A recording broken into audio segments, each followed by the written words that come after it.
Nous célébrons aujourd'hui la Toussaint. En Orient, la fête de la Toussaint suit immédiatement la Pentecôte, car c'est l'Esprit Saint qui fait fleurir les semences de sainteté. En Occident, la date du 1er novembre a été retenue pour célébrer dans une unique célébration tous les saints, car l'Église est une communauté des rachetés. La Toussaint que nous célébrons aujourd'hui pose une question pratique. Qu'en est-il de l'accueil au quotidien de la sainteté partagée avec Dieu? Les 3 lectures de cette fête déploient différents aspects de ce partage. Ou mieux encore, les lectures d'aujourd'hui nous présentent une triple dimension de cette solennité.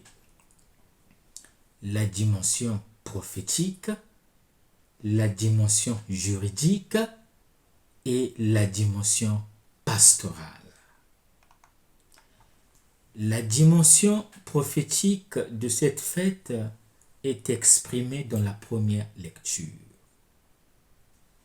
Pour Jean, l'horizon ultime de l'aventure de la foi est déjà visible. C'est un grand rassemblement de fêtes. Y sont convoquées les personnes qui ont suivi jusqu'au bout l'agneau de Dieu. Une foule immense rassemblée devant le trône de Dieu et devant l'agneau. 144 000 personnes. Dans notre univers mathématique, nous comprenons les 144 000 comme un nombre limité. Mais pour les premiers chrétiens, il s'agissait au contraire d'une ouverture symbolique sur l'infini. 144 000, c'est 12 multiplié par 12, multiplié par 1000. En un mot, Jean nous dit, l'avenir de Dieu dans le monde est ouvert à une infinité de peuples.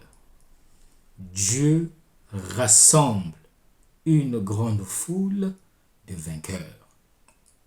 Tous sont marqués d'un signe d'appartenance divine.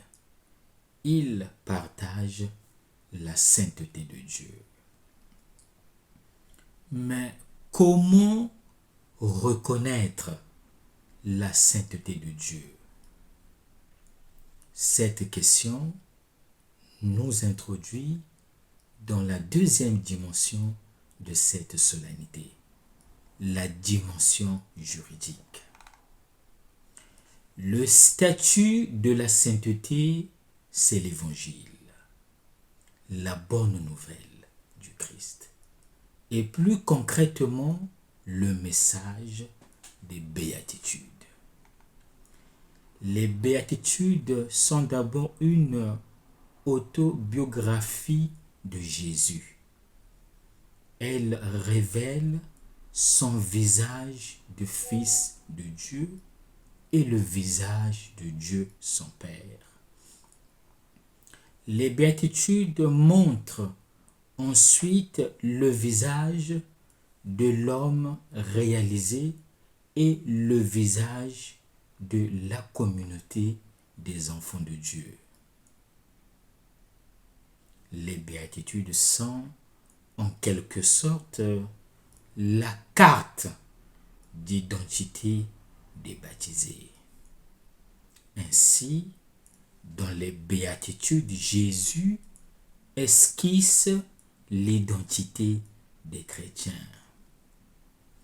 Par les béatitudes commente le pape François, Jésus n'impose rien, mais révèle le chemin du bonheur. Jésus révèle son chemin en répétant 8 fois le mot heureux. Le chrétien est celui qui imite le style et la vie de Jésus. Dans nos milieux de vie, quel visage incarnons-nous de Jésus-Christ? Par le baptême, nous sommes devenus des enfants de Dieu et la Trinité a fait sa demeure en nous. Dieu nous a communiqué sa vie pour que nous marchions sur le bon chemin. Mais comment pouvons-nous vivre les béatitudes? Cette question nous introduit dans la dimension pastorale de cette solennité. En deuxième lecture, Jean nous dit comment vivre les béatitudes. Dieu est amour et par amour, il engendre d'innombrables fils. C'est ce que Jean nous rappelle en deuxième lecture. Les béatitudes se réalisent pleinement dans l'amour. La vie chrétienne est un chemin à accomplir. Le chrétien vit les béatitudes dans la mesure où il vit sa condition d'enfant de Dieu dans l'amour. Les saints ont déjà atteint la béatitude que l'amour du Père accorde à ceux qui se font co-héritiers du Christ. Quel est l'enseignement à retenir? Nous partirons d'une question. C'est quoi la Toussaint? La Toussaint nous rappelle comment la parole prononcée par Jésus change profondément les choses pour toute personne qui fait le pari de vivre en disciple à sa suite. La sainteté, c'est d'abord une inclusion. Inclusion dans la famille de Dieu.